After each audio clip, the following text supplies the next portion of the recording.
I'm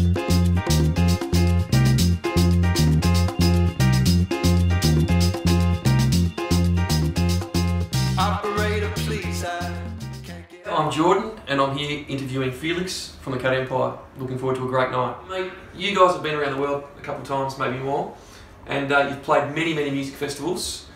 And what would you say is your most memorable gig that you've performed around the world, anywhere in the world, and why? Oh, that's a very tough question. I mean, I don't have a hit list of absolute favourite shows, I don't think. I mean, there's a collection that come to mind.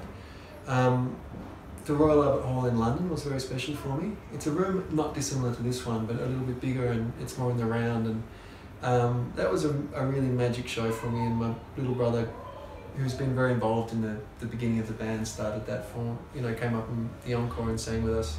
So it was, that was a great show for me. But also I think back to the first shows that we ever did. We're in St Kilda tonight, so I guess the Prince of Wales was a stomping ground for us. And I just remember being, in a sold out Prince of Wales for the first time, and that was an amazing feeling. So it changes, it changes, and then there's hundreds of shows in between them that I had a great time at and that were special for different reasons, like the first festival you play, or Bonnaroo, or Glastonbury. It just is. Festivals in Spain have been amazing. Just look, I could keep on talking about it. There isn't a number one favourite show.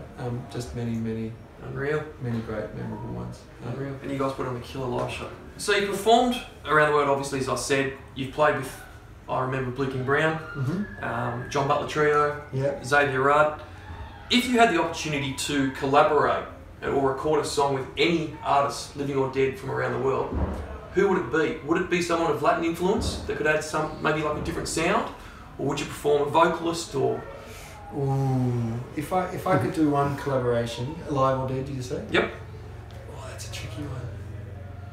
Geez, I'd love to perform with Freddie Mercury. I reckon he'd be first one come to mind. Nina Simone. Unreal. Close second, I reckon. I don't know. Ray Charles would have. It's a bit like that other question. What's your favourite gig? I could just answer it for far too long and start reeling off names, but. I mean, we were lucky enough to perform on the same tour as James Brown before he passed away, and that was pretty amazing to meet him and sort of be a part of that. So we've had our share of really great collaborations, I suppose.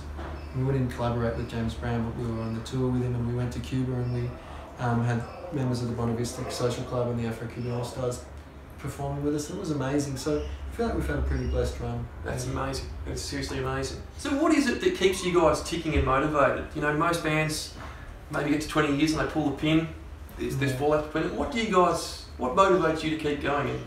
I guess it's more than 20 years. I mean, not as the Cat Empire officially, but I met Ollie when I was 13 years old. Wow.